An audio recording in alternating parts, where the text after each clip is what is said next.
Hello everyone, this is Shannon from That's So Po, and today I'm doing week 46 of my 2022 reads. This week I read some nonfiction, a picture book, and some romance, although I did DNF one. Timestamps and content warnings are in the description box below. First, I read Ducks by Kate Beaton, which is a graphic memoir about Beaton's experience right after she got out of college of going to work in the Alberta oil sands in order to get a high enough wage so that she could pay off her student loans and then go back into working in like museums and art, which is what she really wanted to do. This memoir is incredible. I loved the way that the illustration was done. I loved the way that she presented her stories. It is very heavy though. This was not an easy time in her life. There was a lot of trauma that she went through, so much sexual harassment and rape and all sorts of other really, really difficult things. But the way that she does this is just incredible. I think there's so much reflection and nuance in this, and I loved the topics that she covered. I thought this was an absolutely fantastic memoir. I will have a standalone review for that up later this week or next week. I gave it 5 out of 5 stars, and I really, really strongly recommend it. Then I read What If by Randall Munroe, who is the creator of XKCD. It's just a comic strip that kind of is very geeky. And this is a collection basically of articles where people ask what if questions, often around doing some really ridiculous scientific things. And he takes a serious look at what would happen if we did those things, kind of following it, using a lot of math and science and formulas to kind of figure out, well, what would the actual result of that be? It is so cool to see the way that he works through these problems and the kind of research that he has done into the physics or into the linguistics or whatever other sort of research that he needs to do to find out, well, what would happen if we did that? A lot of these though end in basically everybody dies or the world blows up or these sorts of things. So there is a little bit of a gruesomeness to this book, but even so, they're just such cool questions and such cool explanations and explorations of what would happen. I also really liked the illustrations that he did throughout. They're sort of integrated into the text, showing what would happen, lots of diagrams, lots of just imaginings. So it's a really creative and playful scientific book, even though a little gruesome at times. So I gave it 4.5 out of 5 stars. Next, I read 9 Colored Deer by Kailin Duan, translated from Chinese by Jeremy Tiang.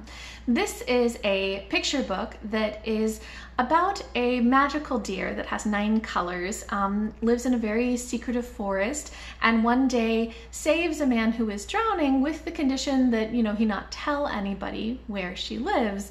And being sort of, one of these mythological stories, you can kind of guess how that goes. I think that the story, and this is very typical for that kind of mythological story, but the art style is really, really unique and really beautiful. It has just such beautiful colors, and it's inspired by some ancient cave drawings. So I think that's really cool, even though I think that it's not necessarily doing anything groundbreaking or unique where the story is concerned. It's just such an enjoyable read. So I gave it 4 out of 5 stars. Next, I read By the Book by Jasmine Guillory.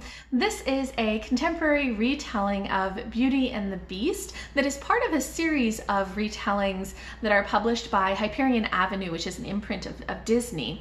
And this very much has nods to the Disney version of Beauty and the Beast that I found really, really fun. Just for example, on the cover, you can see that she's wearing like a yellow sundress, that kind of thing. The main character's name is Isabelle. She goes by Izzy. Those sorts of things. So little nods here and there, but I thought that this was actually such a successful retelling. It was so fun and so sweet and just everything that you want in a warm, cozy hug. So basically, this story is about Izzy, who is an editorial assistant at a publishing house. And she is feeling frustrated because she hasn't had the kind of career growth that she wants. But she gets the opportunity to maybe put her career a little bit ahead by going to convince this very reluctant, famous person who is trying to write a memoir that he should actually write the memoir. They've been struggling to get him to turn anything in. And when she goes there, he lives in this kind of nice villa house, a little bit of a mansion, and he's a little bit of a beast, kind of has some anger issues, and she ends up having to stay there to help him, to motivate him, to help him work through his issues in order to get this memoir written. There is so much in this that I loved. First of all, it's such a sweet tone of a book.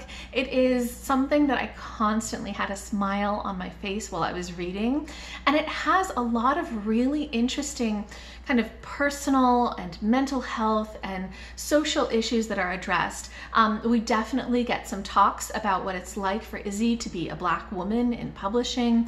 We get some talks about kind of mental health and what it's like for the hero, Beau, to be dealing with kind of having grown up with a little bit of a difficult family situation and trying to work through that and not knowing how to work through that.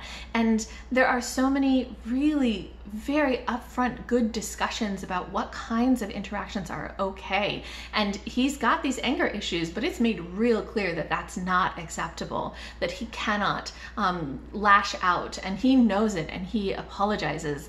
And as you get to know them, it's just the sweetest, just gentlest love story. So if you're looking for something that is extremely low heat, I mean, this is completely closed door, but just so gentle and so fun, that I definitely recommend this. I gave it 5 out of 5 stars, and I really want to pick up more by Jasmine Guillory. And then I did DNF one book this week, which was A Ghost in Shining Armor by Therese Beharrie.